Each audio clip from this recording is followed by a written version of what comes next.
now listening to Protecting Your Nest with board-certified family medicine and obesity medicine specialist Dr. Tony Hampton. For more, visit drtonyhampton.com.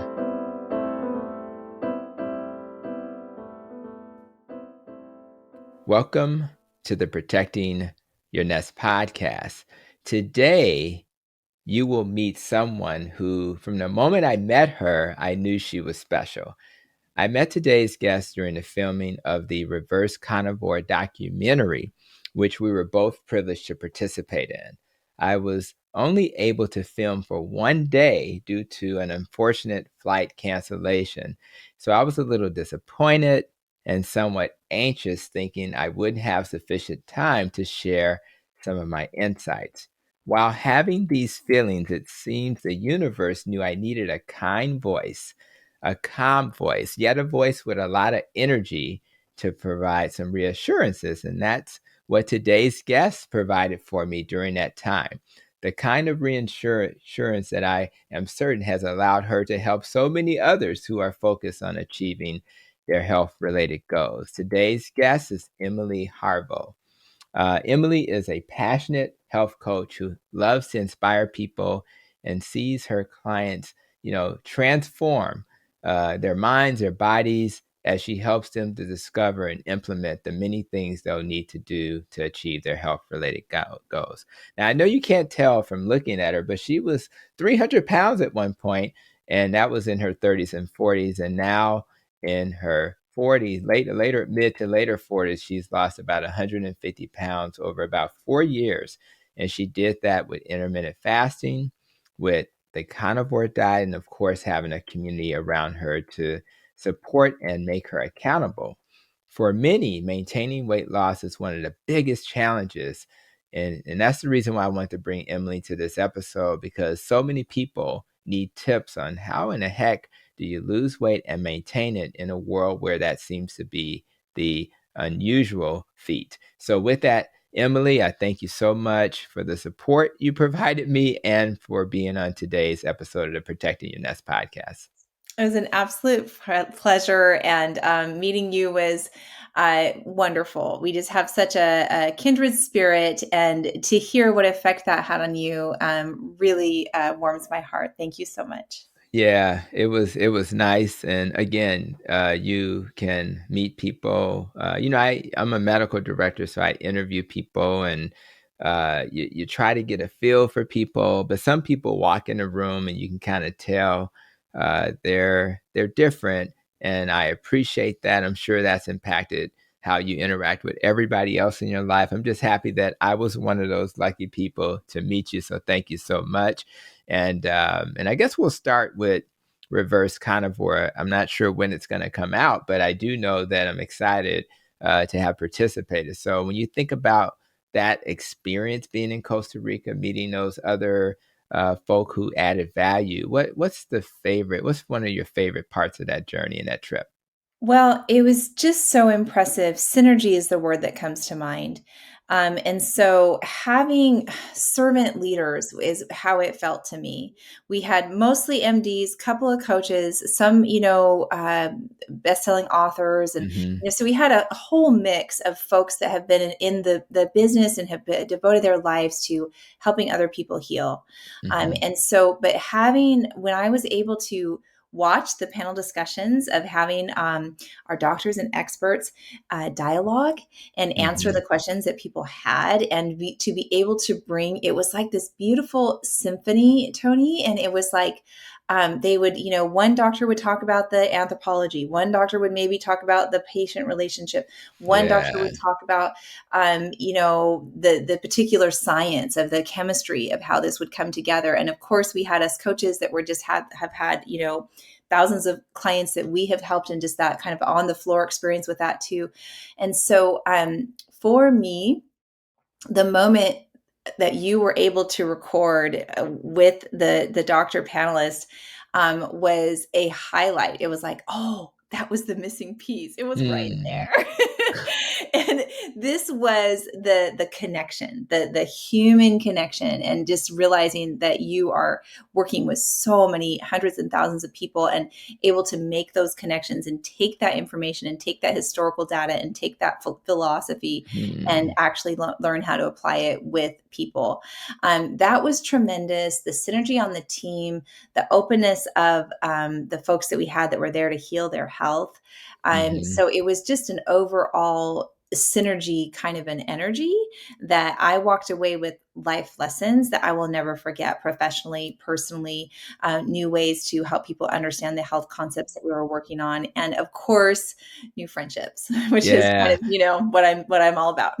Yeah, and it's funny you say how we walked away with so much, yet we were there to support others, right? So isn't that interesting? So a lot of time, and that's actually a life lesson. Like, more wise people say, it's okay to work towards your goals and acquire things, but man, when you're helping the world to be a better place, you will be rewarded in ways that you can't imagine. So I felt exactly what you shared, and I really appreciate you making me feel even warmer and fuzzier than I felt even at the time of that recording. So thank you so much. And again, we really look forward to that being out there. But I think a lot of people, when they see your thumbnail and they see your amazing transformation, they're going to want to know what in the world was going. How did she pull that off? Now, but I do want to talk a little bit about the person you were before you made that transformation. So I did not know you back then, but talk a little bit about who you were emotionally and maybe even physically so my audience can get a sense of that. Absolutely. I mean, I think that the core person of who I am, I've always been, right? We were kind of born into certain personalities, certain things that lit us up. And, some of that got thwarted or molded along the way. And certainly, I relate to my journey with food and an addiction kind of a component. And so when I think about how long has this addiction of processed food and sugar had a hold on me, forever, forever, since as soon as I can remember, I associated food with love. And I Mm, associated a very particular kind of food. There were some healthy foods in that mix, but there were way too many foods that combined sugars and fats together in a processed manner, and that was where I was feeling security. And so the people that were the secure anchors in my life were also the people that had these what I thought was glorious foods, always donuts, mm, pastries, mhm, cakes, the candy dish out in the, this was how we showed love, was food. And I will say that I do show love with food right now, the right food. And so I mhm, still continue to do that, but not to the degree. I think that my relationship with food, it was my comfort, it mhm, was my cope. It was my celebration. It was how it was just part of everything in my life that I thought I need to feel better. I even, mothered that way. I have four mhm, children. I homeschooled them for the most part. And so even just in that, I remember as a young mom, I was never young. I had my kids a little bit older, but when my kids were mhm, young, was constantly giving them snacks, was constantly thinking that I mhm, needed to, oh, they were crabby or they were grouchy when they were toddlers and they were having meltdowns. Oh, they must be hungry. It has to be hunger. mhm. And so I would constantly have, and I shudder when I think about the snacks. We had the animal crackers and, just chicken nuggets and like, Right. oh my goodness. That's right. That's right. That's right. Yeah. That's funny. And I think about Maria Emmerich, who was also there with us, and how she had to tweak how she prepared foods because she had these two beautiful sons. And it's so I guess what I'm getting at is there's still a way to do it. Like, it could be a chaffle and you're using, uh, eggs and mozzarella cheese. So you can still Absolutely. eat a waffle, but now it's a chaffle. And and even for and we're recording this before Easter, even when I see my mom for Easter, I may just do my carnivore thing, I give myself permission to break that rule if I choose to, but I'll probably prepare a mac and cheese made with cauliflower. And if I don't eat any of it, it's still my way of giving love to my family, because they now recognize that the regular pasta is essentially not really real food, it's flour. And I'm going to give them at least a vegetable that if they tolerate those things, that won't raise their blood sugar, won't cause that Yes. the types of things we think about. So there's a way to continue down this how we show love to each other path while doing it differently. And sometimes you have to ease it in. Try this. Make what you normally make and then have a dish that's different. Try this. And what you'll find is that most of the dishes that we eat in the carnivore community are delicious. So it Oh, won't really they're amazing. And amazing. I when I go to a big gathering, I bring a huge 9 by 13 of bacon. I mean, how loving is that?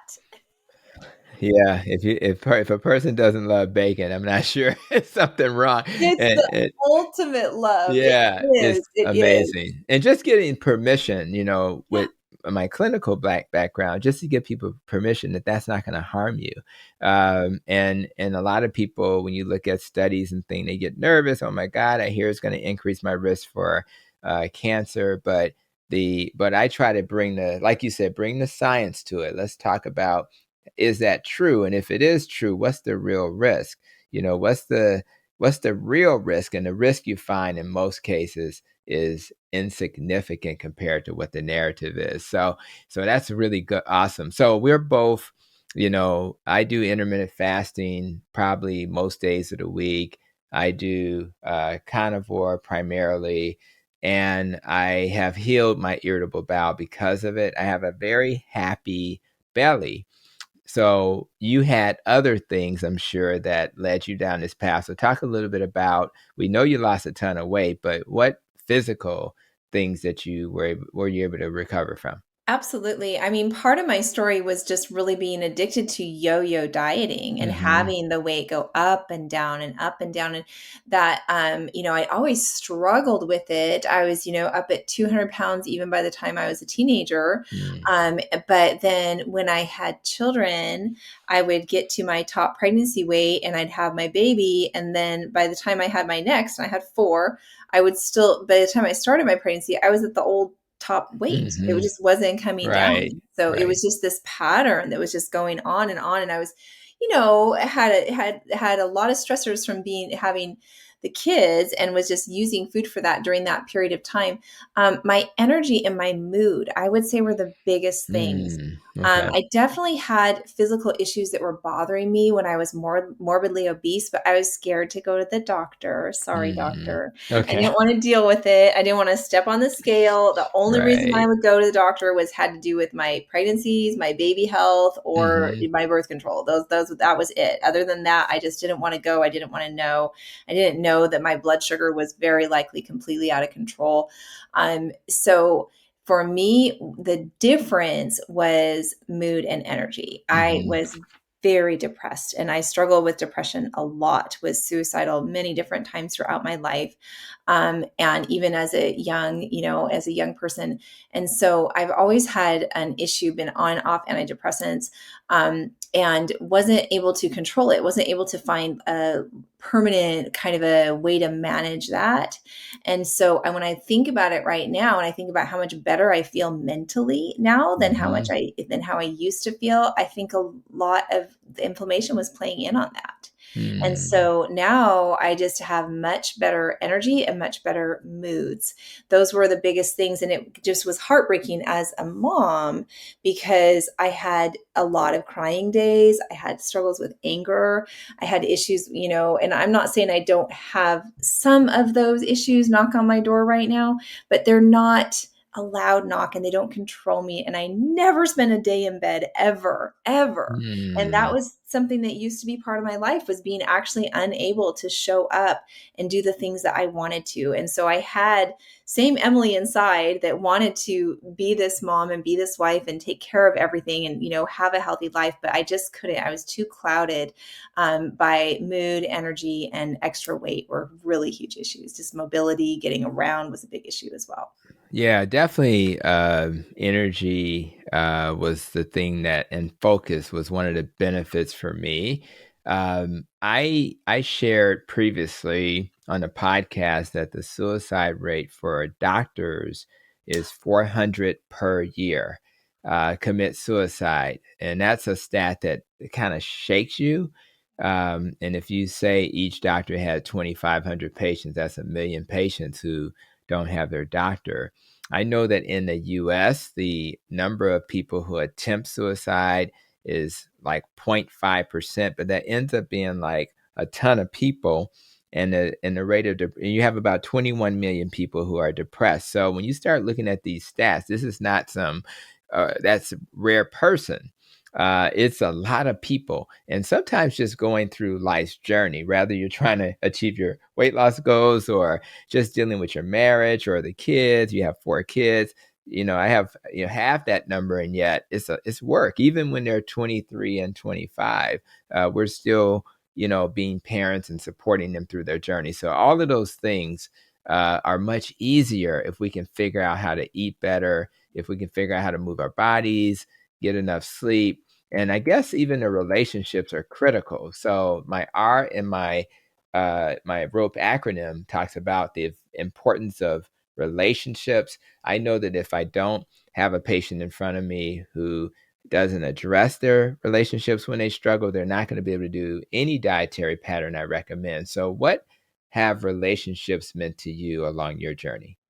Relationships was my motivator to why I continued and why I started this journey. Honestly, once I realized the effect of processed foods and sugars and diets on the brain, I wanted that for my kids. Mm-hmm. And so once I really understood the science, I became so motivated for them to improve their mental health because they Mm-hmm. were coming up on teenage years. Mm-hmm. So they were, my oldest was around 12, 13, and moods were really an issue. And so just trying to figure out how to get the family to get in a better space with that too was a Mm-hmm. key motivator. I was really interested in Perlmutter's work about what effect this had on your brain health. Yeah. And so for me, we started the crowding out as a family, and we started, eating more of the keto. We went on the keto road for quite some time. And having those components was a huge impact for the family and for my husband too, that he over time as he was starting to get a little bit of a belly and his stuff, wasn't feeling great, and turning this around and using the fasting and keto and then eventually carnivore really helped with his life too. So when you talk about relationships, I think that one of the most important things in relationships are healthy boundaries and empathy. Okay. And so the boundary of setting yourself on a good diet and saying, this is what I'm going to do. When you set that boundary in yourself for your life, even if you go all the way to carnivore, which is a very kind of extreme boundary, which, I Mm-hmm. love, then I feel like when you set a boundary in one part of your life, it helps you set boundaries in other parts of your life. Mm-hmm. That helps your relationships. And so for me, going on that road gave me better practice. And Mm-hmm. so when you have better boundaries, you care for yourself more, you can actually show true empathy instead of trying to blame and manipulate the people around you. So what Okay. happened to me with carnivore was that I got better boundaries for myself. I felt better for myself, and my compassion actually increased, and Mm. my codependent behaviors of, oh, you make me feel like this, and that kind of really diminished, and Mm-hmm. I walked into a lot more personal responsibility in my relationships. Mm-hmm. And so, but you are right, like having that supportive, I was very fortunate in that my family, received it well. Right, That has right. not been the situation in all of my spheres. That's right. My immediate family, it went really well.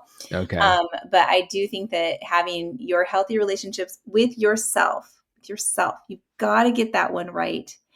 And then you've got to treat the people around you well That's right. and from a strong personal position. You have to be strong in your own beliefs and your own choices for yourself. And you have to treat the people around you with a lot of empathy and compassion.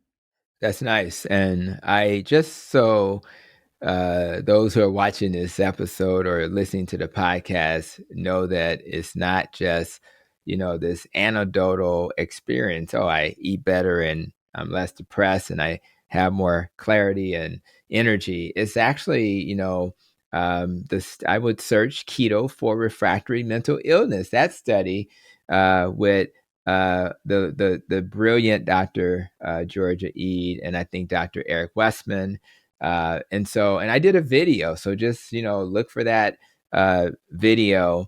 I think it was 100% of subject participants have improved symptoms. So look for that. I have that on YouTube, and it's just an amazing study. So it's not just anecdotal experience in my office or with Emily. This is amazing. We also did a video short about crowding out. So if you want to learn more about that concept, please go to YouTube and check that out. That should be out around the time the podcast is released as well. So you did mention your husband, your family. You got some babies at home. My wife still call her babies, and they're in their 20s. So in terms of the carnivore journey, how did it impact the young ones? Oh my goodness. Well, I mean, if you asked him, it'd be a mixed bag because, as you know, we're coming up on Easter tomorrow recording. Right. And, they're like, well, what kind of chocolate am I going to get? Like, do you want some keto chocolate?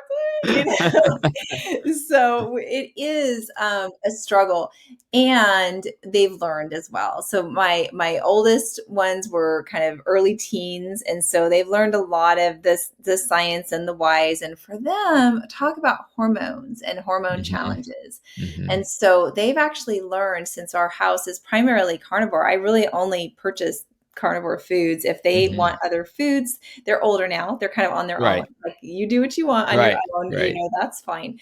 And I don't, if they're with friends or if they're at parties or if we've having friends over, we alter it for social Mm-hmm. situations. Mm-hmm. We always provide amazing keto or carnivore options when we're hosting a bunch of kids here, but we have the typical foods too, because you can't just walk into this and do it immediately. The kiddos have gotten to know a lot of the treats, like we were talking about chaffles. So Mm-hmm. I make a ton of carnivore friendly treats for them. Mm-hmm. So Okay. we have learned so many different recipes. We use Kelly Hogan's Oopsie Cake a lot. Mm-hmm. We Yeah, use a lot of bacon. Bacon's that's kind of right. always the answer, and kids are really into that. I use a lot of dairy with my kids. I don't eat a Okay. lot myself, but for my kiddos, it's super helpful. So yeah, the family dynamic has changed. We're a little bit more focused. I focus more on activities than having the food be the center. So we Right. have wonderful meals. We have the food. How I approach it as a carnivore is lots of variety. So if Mm-hmm. we have like 4 different kinds of meats, not just one Mm. kind of meat. Right. And Right. so that can kind of help to feel like you're not deprived. Yeah. But I noticed as a family, I definitely focus more on activities like we go roller skating, we go hiking. Mm-hmm. We focus on, we still have movies, but I'll have like pork rinds with butter or, Right. whatever. Like, Right. I've kind of Right. altered the treats that are associated with all the different things. But I think I feel so good as a mom that they knew about it when they were Mm-hmm. with me Right. in my nest and in my home, that they knew how to do it correctly. And we keep ribeyes ready to go. The air fryer is ready to go. We've taught them how to cook carnivore for themselves. We always have chicken wings available. So we Mm-hmm. have delicious carnivore keto friendly stuff that's always an option for them as they're Mm. learning. And so as they become young adults, my dream is that we do just like how we do. We catch the sales, we get the food saver, we store Mm-hmm. up our steaks. They're ready to go in, little baggies, and then they can go straight from the freezer to the air fryer. Like, my dream is that they continue that sort of thing, or at least they know about it. At least I taught Right. them that That's if they're right. hitting health issues, they know that one of the most important things they can do is fix their food and they can tackle their health issues. Yeah, thank God for air fryers. It's become my favorite thing. They need to make them bigger. I need to find the biggest version Ultra. possible. Huh? Yes. They have yeah, seriously. Do they have something that's really big? Like, have you, what's the, Mine's pretty big. I have two. mm-hmm. But mine is a double basket. I get it at Costco, and Nope, I forgot the brand. The brand is escaping me, but That's it okay. has 2 baskets in there. Oh, So that's what I need. Yeah. oh yeah, yeah, and we have to have them on different circuits because if we run both of them at the same Oh, time, yeah. it'll blow our circuit. Okay, cool. Well, I'll keep that in mind, and Yeah. I'm that because we're actually the handle on ours somehow, I think we were cleaning it and it broke, so we're kinda thinking about getting another one, but I need a double basket because we Yes. have this is so much easier. We use it almost every day, Yes. so We do and too. yeah, I love it. So, and I think the cost issue is I just wanna comment on that.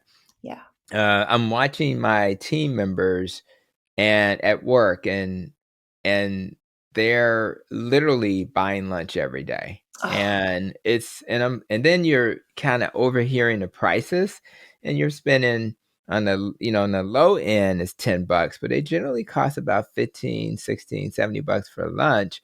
Um, Even if you say meat's expensive, and then some cuts can be like a ribeye, but, you're probably not spending much more than that for a ribeye. So I just think we have to and then it's so much more nutrient rich than the things that you would buy at the store, and who knows what else they're putting in there. So I thought that was something I wanted to mention. And I also like the idea of, as we mentioned, examples like chaffles and other things, oopsie, things like that, one or two new things per month or so. It won't take long before you have a whole lot of stuff you can add oh, to your variety in a way, and you're sitting there with like your bacon, sausage, eggs, and you have a chaffle. You can't even tell the difference between that and what you used to eat, right? So I just think people need to have awareness and then experiment, and you have to be open and say that's not going to taste right. Well, actually, I hear that before people even try it. And but one thing I have to say, when you eat this way, it's delicious. I said that once, I'm gonna say it again. So now you have this completely different dietary pattern. I'm assuming your friends and neighbors are not necessarily carnivore. How have they received that? Do they judge you in any way? Are they trying to convince you that that's not good for you? What's been your experience with that? you know what's so funny about that is that as a homeschool mom in our little community, a lot of our the folks that we spend time with are a Seventh-day Adventist and they're vegetarian. Wow. So it has been an interesting Wow. journey. Our potlucks are really interesting. So, so far, I think that your attitude steers the ship. Your Mhm. countenance steers the ship.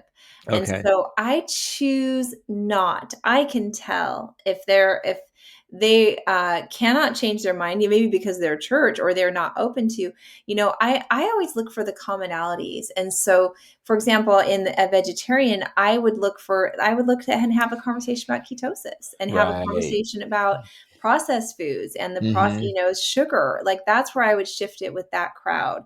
I like to couch it in the foods that are best for your body. I know why carnivore is best for me, and I in my community know why it's best for Right. thousands and Right. thousands of people. And so I feel no need to convince anybody else of my perspective. I love to talk about it, and I have to be careful that I don't talk about it too much. I'm very fortunate in my homeschool community. One other mom is carnivore, and we have watched her transform. We watched her drop weight. Her skin started to glow. We watched her energy turn around. And so, to me, when you're in good relationships, like you said, relationships are everything. When they see how your countenance changes and Mhm. how happy you Mhm. are, you Mhm. don't actually need to sell anything or convince them Mhm. of anything. And we've got it. We've got the studies, we've got the research. So if somebody is genuinely curious, I can answer their questions. But if Cool. they're trying to challenge me, I will not do it. Yeah. I just kind of go, they can just watch my transformation and they watch how my kids eat because I send all meat in Right. carton lunches or sometimes some cucumbers or something. But for the Right, most right, part, right. we've got a little spread of his meat lunch and they're curious. But I have found a lot of support. I haven't really got in. I mean, I think when you say this is what makes my body feel best and that food makes me Yes. feel sick, then that helps put it in perspective. Yeah, and I think that's a great message.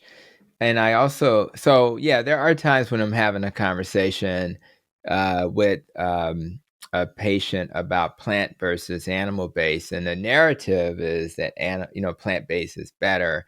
But I'll remind them and say, well, it is true that Blue Zone 7-day Adventists, they do live 7 to 10 years longer with a plant based diet, and we can talk about Japan and Greece. But it's also true that the Mormons live just as long as the 7-day Adventists and they eat meat. And it's true that Hong Kong usually has the longest longevity and they eat plenty of meat. So we can't say it's the plants or the meat only. There's other factors, community and things like that, relationships.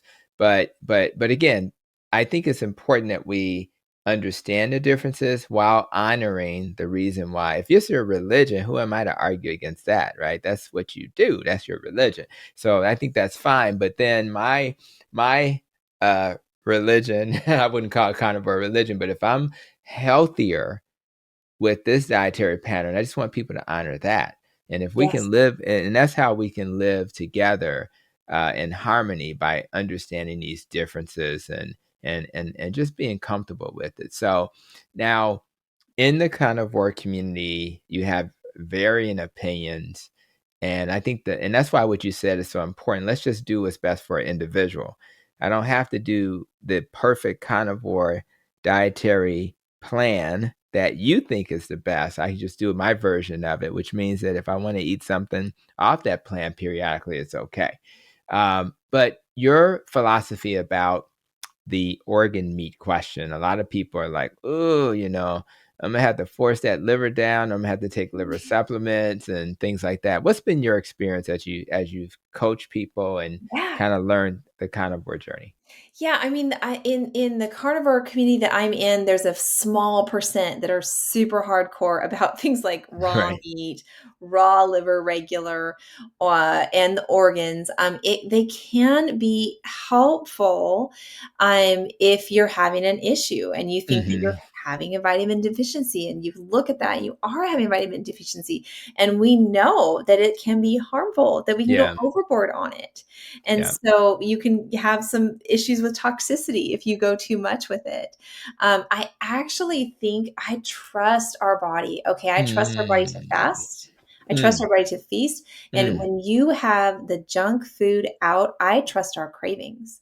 And so Mm. I feel that if that is sounding good to you, the organ Hmm. meat, that probably you need it, and something in your Hmm. body is going to be better. It's been sounding good to me. I do dehydrated liver, and it just is satisfying, and I love it. And sometimes I want something lean, and that's a satisfying lean kind of a food for me. Hmm. So I think that, people that are wanting to cover it from a head perspective, they're wanting to cover all their bases and take some supplements, and I don't see anything wrong with that, but I see so many people thriving without it, without any Right. organs at Right. all historically, that I just think it's impossible that every carnivore needs to have this as part of their life. I personally have gone back and forth with it.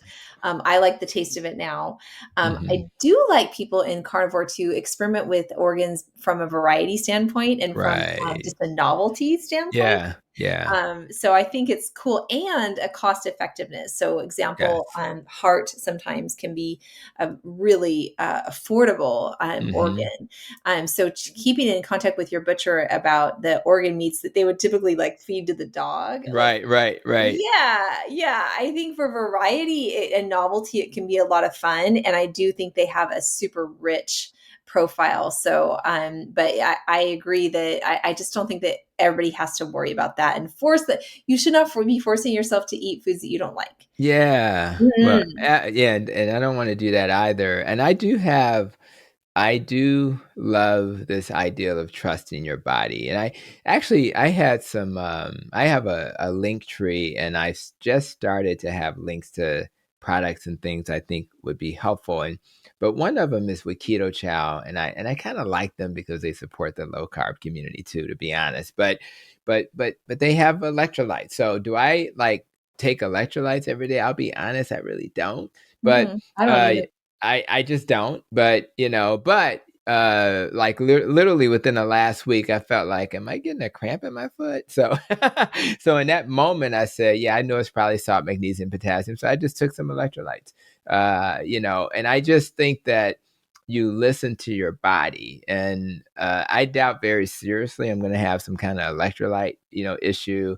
And that's what I like about carnivore is that it's hard to find a person doing this that's really going to be deficient in anything. And we know for a fact that there's going to be some vitamin D, some B12, some omega-3. We know that with a plant-based dietary pattern, it's a challenge to get everything you need without supplementation. It's almost impossible. So my brain just moves in that direction while honoring my Seventh-day Adventists and others. I mean, who am I to really say, no, that's not the best diet when it's a religion, culture, or ethical issue?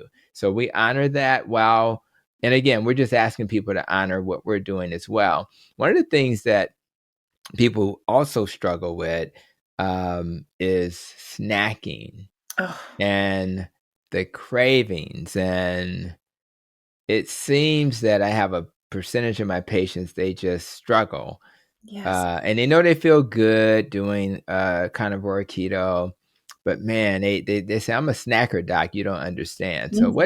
what advice would you give the people you coach about dealing with that craving to snack? Absolutely. I have a very specific protocol that I learned from my colleague Raymond Nazon. It's called priming. I don't know if you've heard of this before. Yes. Perfect, perfect. And this is why priming exists. And so when people are starting with us, they go through 2 weeks of priming where you actually kind of are snacking. You're eating carnivore foods, 3 meals a day plus snacks, and it Mm-hmm. kind of gets you this baseline foundation.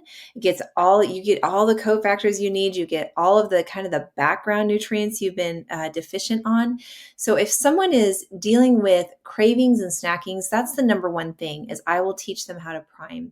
And whether Mm-hmm. that's for 2 weeks or a couple of days or sometimes one day. So you kind of fill that background deficiencies. We think that Mm-hmm. they're probably nutrient deficiencies. Mm-hmm. And that Mm-hmm. once that gets fulfilled for a long period of time, that the snacking habit and the cravings come down where it Mm-hmm. pushes you the other way where you can't snack. Mm-hmm. And so once you've kind of gone through this foundational period, then we actually do have a protocol where we'll switch to 2 meals a day with Mm-hmm. 6 to 8 hours in between.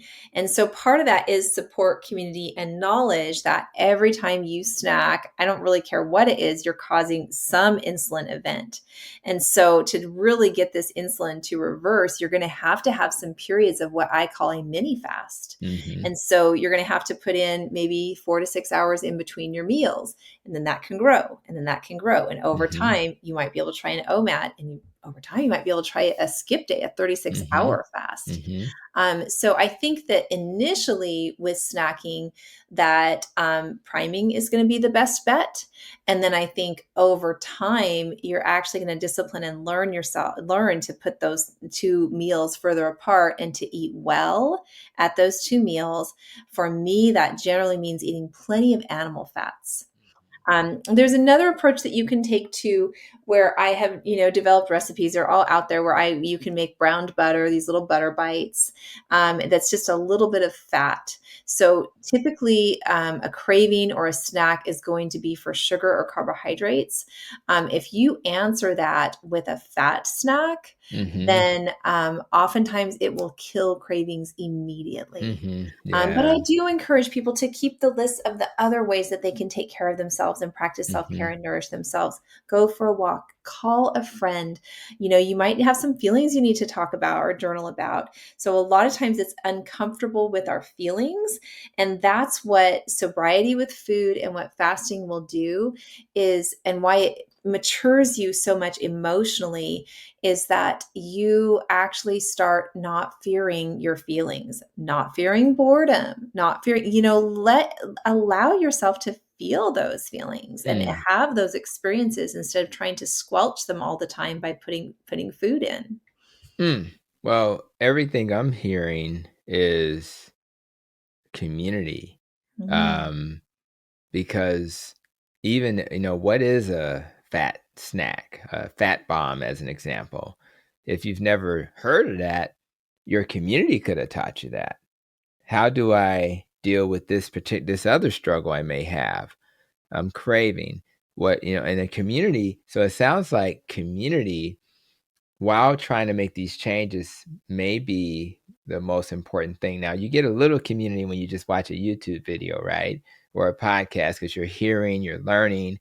But some of it is real community where you have people you can connect with. So I think I'll only pause and ask you, talk a little bit about the community that you are involved in that people may want to get involved in if they're on this journey. Of course, of course. And this was a huge part of my journey too. As I was losing that 150 pounds, I needed support. And so Mhm. what that looked like for me is I would find friends on Facebook, we would text Mhm. each other, and it didn't matter what happened. If the fast went well, if it didn't go well, it wasn't about that. It was just about having someone to process this journey with, having a mentor. And that Mhm. was really my introduction to coaching, because that's what hiring a coach can do for you too. Yeah. And Yeah. so with our coaching, we provide text service. And so if something's going a little off during the day, then, we can talk about that. But you're right. There's this broader sense of community. I serve in the steak and butter gang, and we hold our groups on Zoom where we get to see each other's faces. And so we hold meetings, we have meetings going throughout the week. And Mhm. so we have times, and when you get to see somebody then and get that feedback in that way, you get an extra level of encouragement. We have Yeah. meetings that are specifically for non-scale victory meetings where people just share the wins that are happening. Mhm. Because guess what? When you change your health, you don't always get the scale to go down. That can take a long time. But if you're eating correctly, your other things change in your life. And that's what we see, and what you see all the time is we see their symptoms, the inflammation coming down, arthritis coming down, having Mhm. energy, being able to accomplish things, labs coming down. And so staying motivated by being connected and sharing the good, the bad, the ugly, and Mhm. sharing the struggles. I think that is I cannot tell you how many times someone has said, I was about to go on a binge, but I came to a meeting. Mm. And Wow. and we saw each other, and we had, problem solve some little things. And, we have tons of practical advice about fasting and carnivore and emotional and, all these things. But it's also just the fact that we're being together. And the Mhm. opposite of addiction is community. And Mhm. so that's how we get rid of these, whether you just call it a bad habit, oh, I'm a snacker, Mhm. or whether you say it's because I'm addicted, however you kind of define your struggle with using food for non-hunger reasons. That's right. That's Yeah, right. but when we come together and fill each other up with these connections, all of a sudden your appetites aren't quite so strong, and the food Mhm. doesn't have the pull that it did, because you're getting filled up, and we have what's called mirror neurons, where we Mm. can see Yeah. each other, we can see the Yeah. healthy practices that we're doing, and it actually changes us and helps us move forward in our transformation. Yeah, you're sounding like Dr. Joan Iflin, and she talks about neurons, and don't drive by the Dunkin' Donuts because the neurons that are of addiction will show their face. But there's so many. So it sounds like the snacks that you see can trigger you. Certain environments can trigger you. Certain people can trigger you. Oh, yes.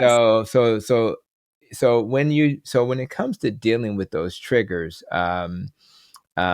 it sounds like the community is important. Any other tips that a person may want to hear in terms of how to manage these various, because they're coming from everywhere, and you can't like not be around food, you can't not be around people. Sometimes you got to work in an environment where you're getting triggered. So what's any other thoughts about that? Absolutely. I mean, triggers, I think it's exactly right, because we even have like empathetic triggers, like the people around us are enjoying that. And we have our fear of Mm, missing out. We want to jump in and enjoy that.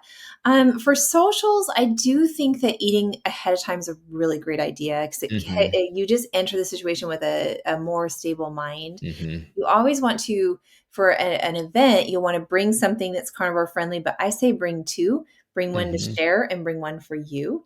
Mhm. Because as carnivores, we have pretty big appetite, and it's we can put away a lot of meat, and so Yeah. or Yeah, bacon or whatever it yeah. is, Oh or my god. we have robust metabolisms, and they need to be fed. Our bodies are used to, like, finally she's feeding me. She's not Mhm. Mhm. depriving me anymore. And the answer is with a robust, appetite. So I think that those are really important keys. I do think that accountability and community before you're going into the event is really important. And then the other thing that I would say does loop back around to the confidence. When you're coming with your attitude and your confidence, they will cue off Mhm. of you. And for example, a lot of times, I'm sure you've had this too, where I fast through events, and Mhm. it's not because it's based on, I want to focus on the people a lot more. I mean, I'm thinking, when you and I spent time together, we weren't eating, we were Mm-mm. talking, we were Mhm. connecting. It didn't have That's anything to do right. with food. It was about our stories. And so I feel like there's something really rich in keeping that reward in your mind too. When you're Mhm. in an environment, focus on the people around you. Mm. Just focus on their stories, get them talking. I find that sometimes it's easier to not be focusing Mhm. on the food, but I That's have it right. there just in case. If That's I'm going right. to want to have it and join and end, then I think that's really important. I think that minding your mental health practice, because a trigger of just being behind on sleep, not enough movement, not enough fresh air, it leaves you so vulnerable. And so it does kind of come back into crowding out of putting those good deposits in your life and in your days. And then the trigger points will be a lot less compelling. Mm. But when you're in it, don't be scared to reach out. I think reaching Yeah. out and connecting is one of the most powerful things that we can do as we're coming into those trigger points. Yeah, and it is a little weird, I think, for a person who's not done keto or carnivore to imagine. I think about the conferences I've gone to, and I have absolutely worked the room during especially for breakfast, because I hardly ever eat breakfast. So they have all this great food, sometimes great food, and you're just working the room, and you're not thinking about food. Hmm. And it's like weird to imagine living in a world where you're not thinking about food all the time. Yes. And you're right. I remember when I spoke at the symposium for metabolic health. I think about when I speak, I rarely eat, and it was like maybe 2 in the afternoon. I rarely eat before doing stuff like that. I rarely worry about food when the clinic spills into the lunch hour and I have to get right back started at 1. I just make sure I'm drinking water, but other than that, I am good to go. So it's a strange world. It's also strange because I have to make sure I eat enough salt. And I live in a world where everybody's saying reduce the salt.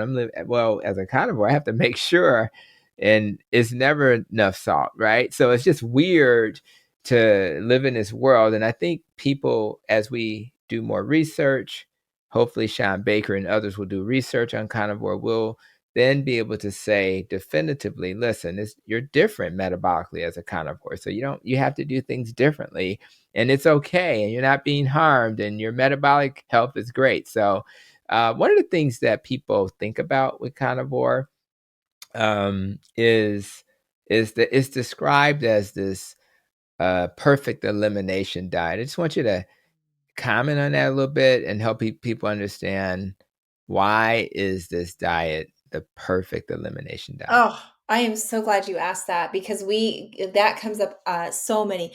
A lot of people come to our community wanting the weight loss, but some people are really sick. They're Mhm. struggling. They're having the diverticulitis. They're having the Mhm. IBS. Their bodies are on an autoimmune nightmare. Right. And so what we find is that the least triggering types of food for all of that is mostly beef when it comes down Mhm. to Yeah. Yeah. Yeah. And so these ruminant animals, the animals have done the digestion for us. And it's just, and we know that too, because it's digested in the small intestine. Nothing makes it to the large intestine. So we even Hmm. have a decrease in, how many people are eliminating and stuff like that. That whole thing changes. So I think that I will oftentimes recommend that they go down to a lion if they're okay with that, which is a ruminant Hmm. meat only, beef salt water for a healing crisis.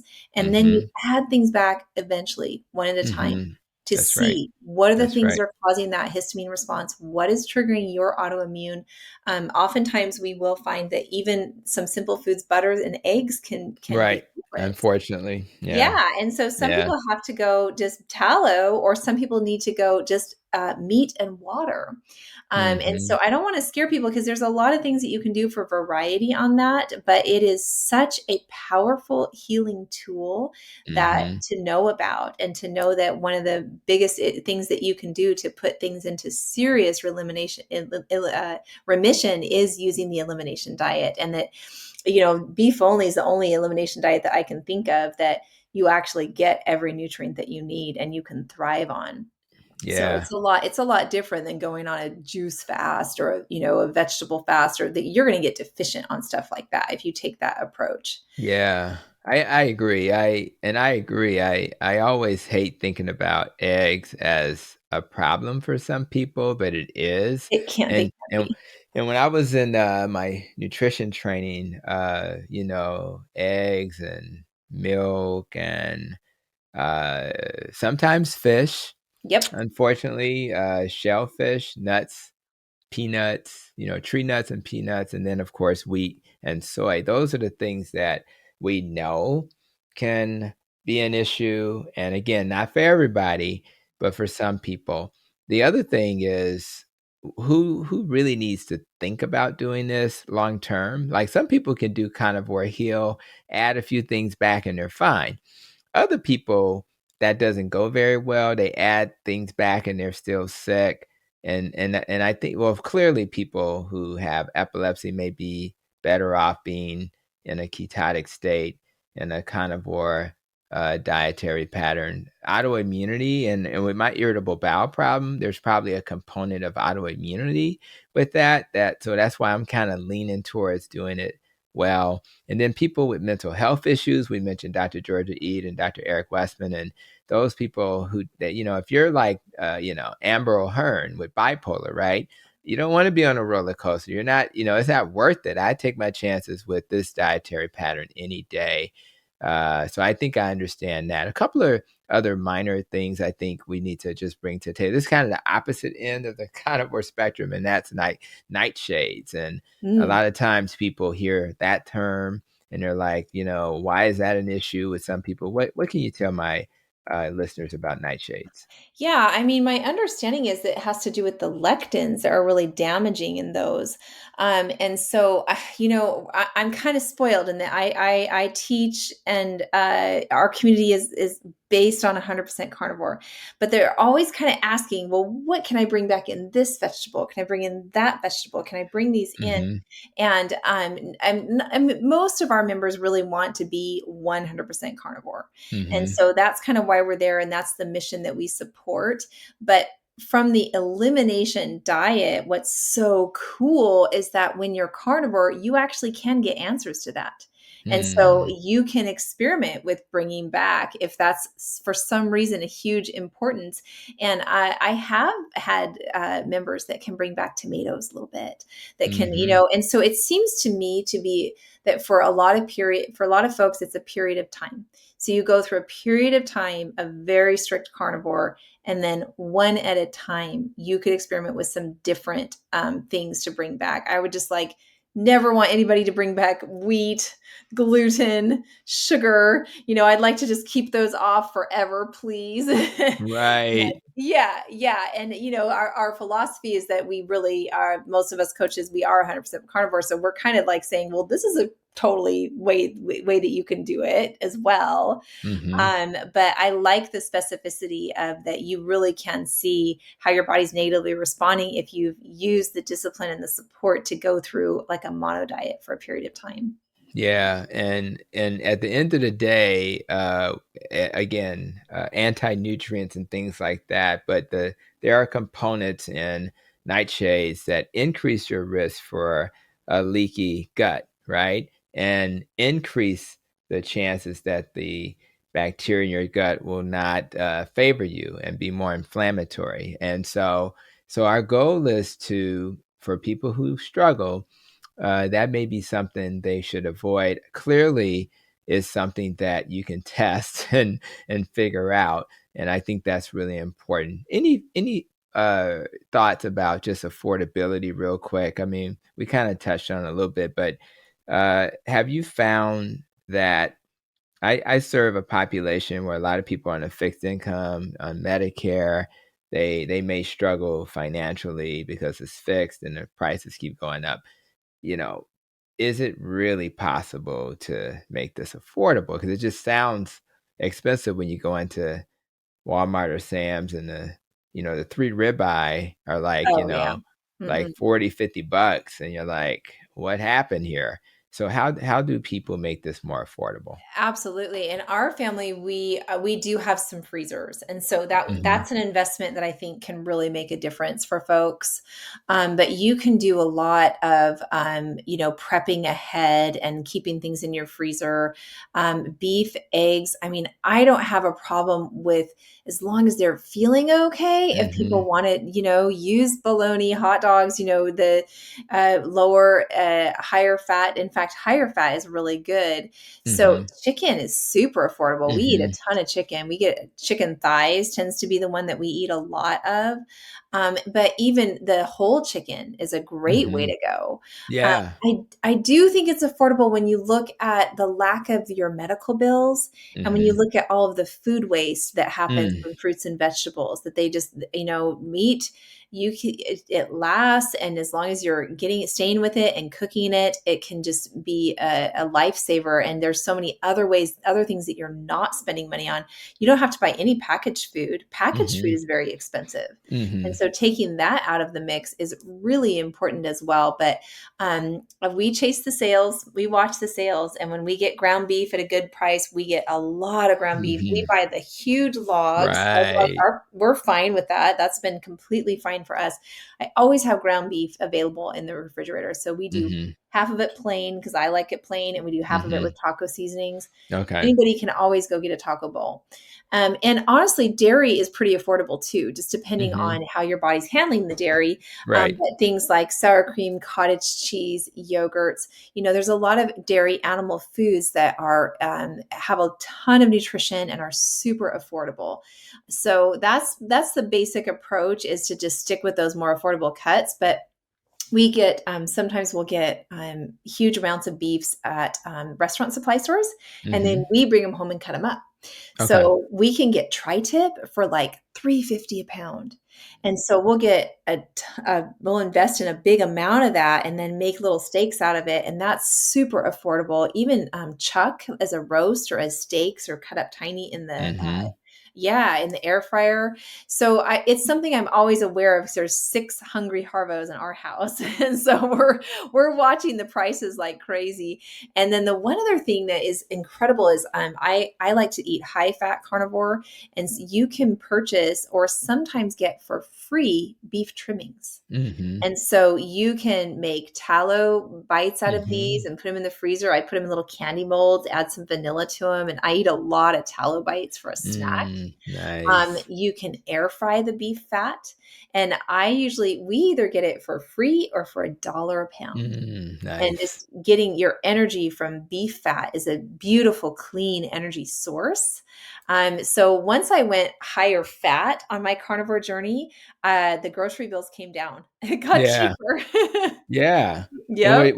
and the key is, you said once you went, so it sounds like there was a period of adaptation. I know a lot of people can't tolerate the fat in the beginning, but man, fat is one of the most tasty things you can consume.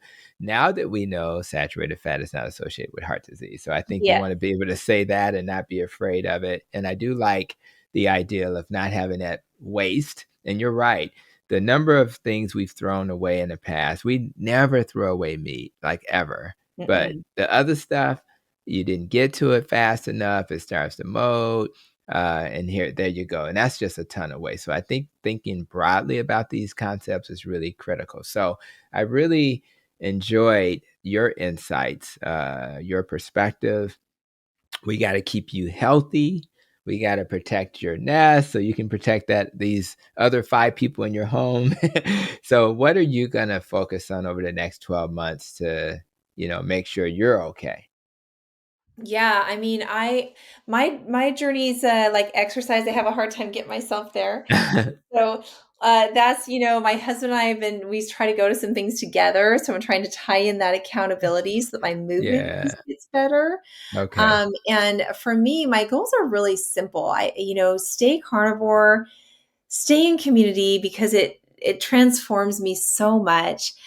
Just to keep my story going, we have to do that. We have to keep Hmm. sharing our stories and sharing the stories and sharing the stories because that just creates synergy and energy in the movement. And so I'm Mm. very drawn to that. I'm very drawn to staying involved in the carnivore community at large. I'm going to go to KetoCon pretty soon. Raymond and I get to present on our feasting and fasting program. Nice. So I continue to tie into those and to find communities like yourself that are providing Hmm. these calls that we can be together and really encourage each other. So those are my goals are pretty simple, like stay in community, stay carnivore, keep encouraging other people. That's how I keep myself encouraged and build in that accountability because we do need each other to make these changes sustainable and permanent changes for us. Yes, and I love community, and I love that I stopped just being in my little isolated pod of Yes. advocate health on the south side of Chicago, doing my thing. And now I have all of these great partners on the path of helping people achieve metabolic health. So really appreciate all of that. And I know you're out there a little bit, kind of sort of getting out there. So where can people find you? And obviously the communities that you're involved, steak and butter, all that stuff. Share what's available. Absolutely. Instagram is probably where I'm most active, but people can reach out to me on Facebook just under my name. My Instagram handle is called Healed by Meat. And but you are right. I am excited to get my story out there more. I'll be starting a YouTube channel soon. That's just under my name. Yes. And yeah, Steak and Butter Gal, we have a community on the Mighty Networks. It's an app Hmm. that you can sign up for, and we've got challenges, workshops, and it's kind of like a little Facebook app, but there's no advertisement. Okay. And so it's like our own little world. We have 10,000 members. And so Mm. people can post recipes, they can post their struggles. We have a chat box going. So I definitely recommend the Mighty Network Steak and Butter Gal. It's just a great place to plug in. And we're always teaching classes, beginner classes to advanced. And we're teaching fasting, we're teaching, we have special guest speakers. So we've got a lot of energy moving forward in that app as well. Yeah, thank you so much. And again, for those who are checking us out today, you may be struggling because you didn't get the answers to specific reasons why you struggled at the time you were struggling. So let's make sure we take advantage. Just like I tell a patient who's struggling and they're contemplating a therapist, I try to really encourage them to have that person in front of them because we need people to support us and to give us insights and perspectives we may not have. So I really appreciate you.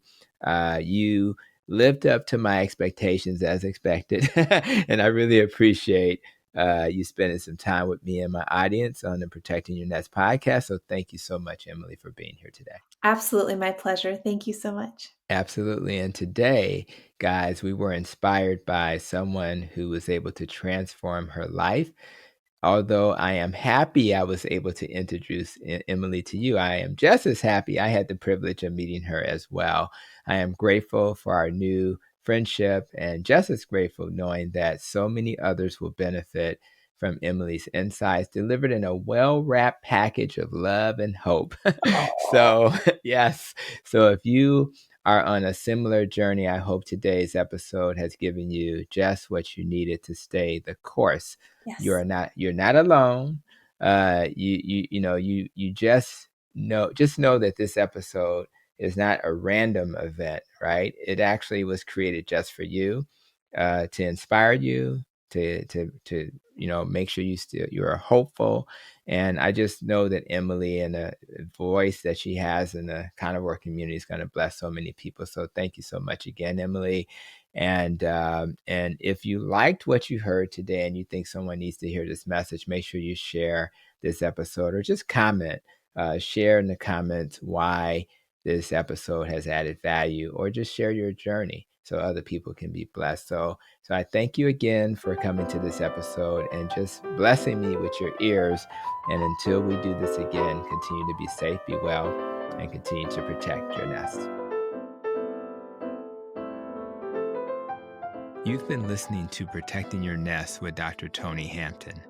For more, visit drtonyhampton.com.